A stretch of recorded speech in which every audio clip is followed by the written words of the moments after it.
Thank you, Mr. Dick Close, and greetings to everyone. I have to give you a little bit of a warning here. Since Mason isn't here, we aren't under a time restriction at all. If George and Mary don't know, Mason used to really be watching that clock, and whenever time for services, he'd really perk up and be letting me know it's time for the sermon to be over. Sermon topic, not the sermonette topic, but the sermon topic today will be faithful, being faithful. And so naturally I tend to think in terms of something that goes along, since I know what the sermon topic is going to be, something that goes along with that sermon topic in the event that I'm also doing the sermonette. That's the case today. So I selected for the sermonette today a difficult scripture which relates to being faithful.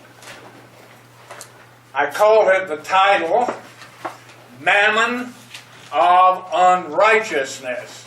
Now you might say, what does that have to do with being faithful?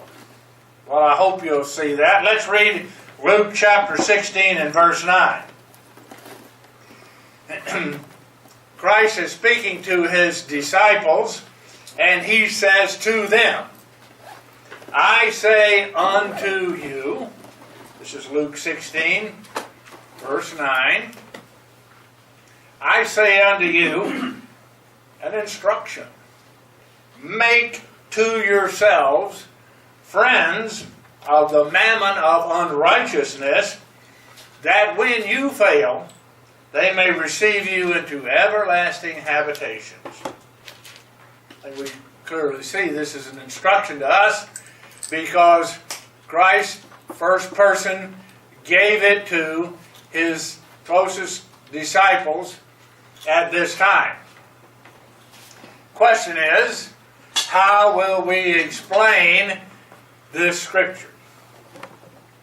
So what I want to do in this sermonette is to explain what Christ meant when he said that we are to make ourselves friends of the mammon of unrighteousness. Let's look first of all at the context. What is the context that he's speaking of when he makes this statement? That's one of the most important things to do, of course, in solving difficult scriptures, is to look at the context. As it is here, Luke chapter 6, starting in Luke chapter 16 and verse 1, by the time we get down to the verse that we're talking about, verse 9, but starting in verse 1, he is giving a parable.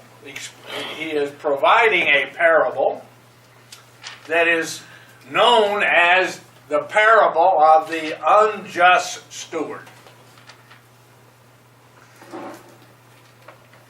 Verse 1 of Luke 16, looking into the context, he said unto his disciples, there was a certain rich man which had a steward. Now you begin to think right away, who's the rich man, who's the steward? If this is a parable, what are the connections to the people there? Who is the rich man and who is the steward? Rich man being God, of course, the steward being the servants that he's speaking to there. The same was accused unto him that he had wasted his goods. Saying to one of those servants, you have wasted, this is a physical parable, you have wasted the goods that you were responsible for. That was what a steward's job was at this point. The man had wealth. He's a rich man. And he had one who administrated over his wealth. And that was known as the steward. And the steward was responsible for taking care of it, but he wasn't what we would call a faithful steward, because he wasn't paying him. It doesn't say he was being dishonest. It just said he wasted the goods. He wasn't diligent in taking care of and administering the things in the way that he should, so things just were wasted. Sometimes we waste things at our house.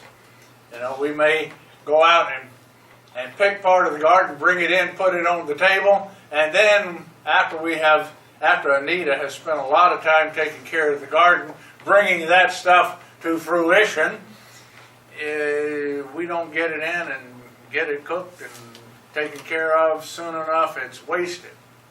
It's not that we stole anything, but that's just an example of wasting something. This steward was accused that he had wasted his master's goods.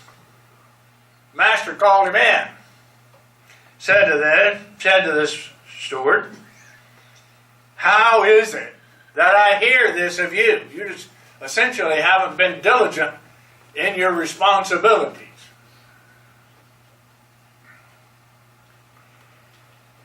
Give account of your stewardship. He says, let's figure out what you have and what's owed and so forth. Let's total it all up. Let's make a ledger sheet and see where we stand.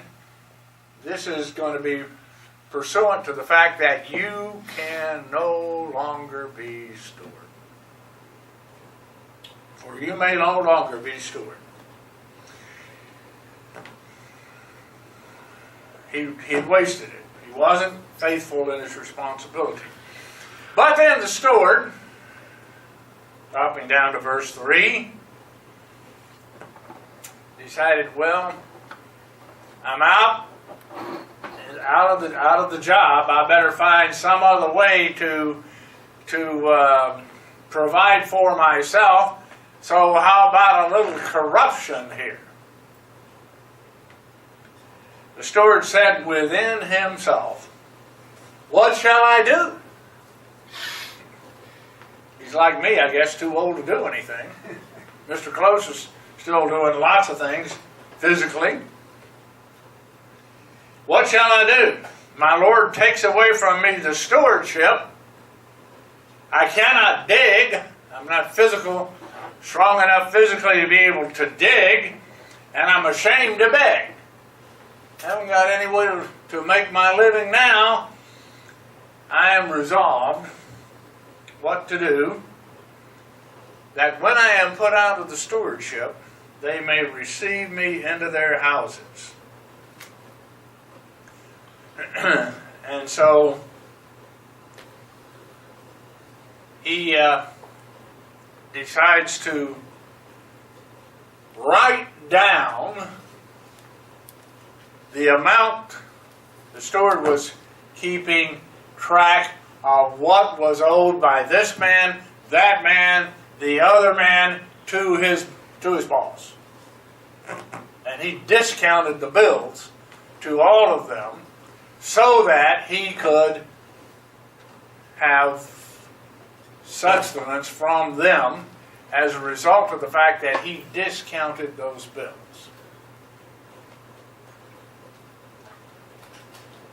After he had done that, so that they would receive him into their houses later on, made a deal with them. You take care of me, I'm going to discount the bill. I'm not going to be steward anymore. And he made this deal with these people. So we might say corruption set in. Here's what is a little bit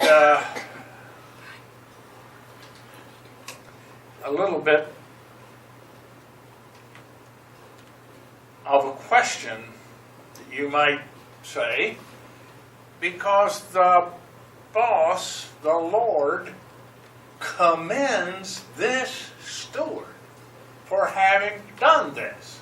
It's like, okay, you get a gold star. Or if you had, military experience and you had a bunch of medals, here's a medal for what you've done here. And he says then in verse 18, this is a commendation. The Lord commended the unjust steward. Now, it's a little bit of a strange thing, isn't it, that we might find somebody being this dishonest, being commended by Christ. And that's what gives somewhat of a question to this scripture. The Lord commended the unjust steward because he had done wisely. For the children of this world are in their generation wiser than the children of light. So are the children of this world wiser than the people in God's church.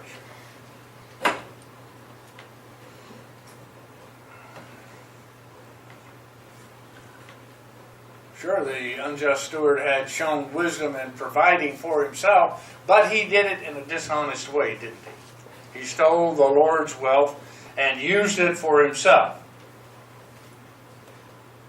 So are we being instructed to do what this steward did? We'd hardly think that, would we? We couldn't imagine that Christ would be instructing us to be doing this kind of dishonest dealing. But he's commended the steward. So what is this commendation to the steward all about? He says, the answer is found in the last part of the verse of Scripture. The Lord commended the unjust steward because he had done wisely, for the children of this world are in their own generation wiser than the children of light. Are you wise in this generation?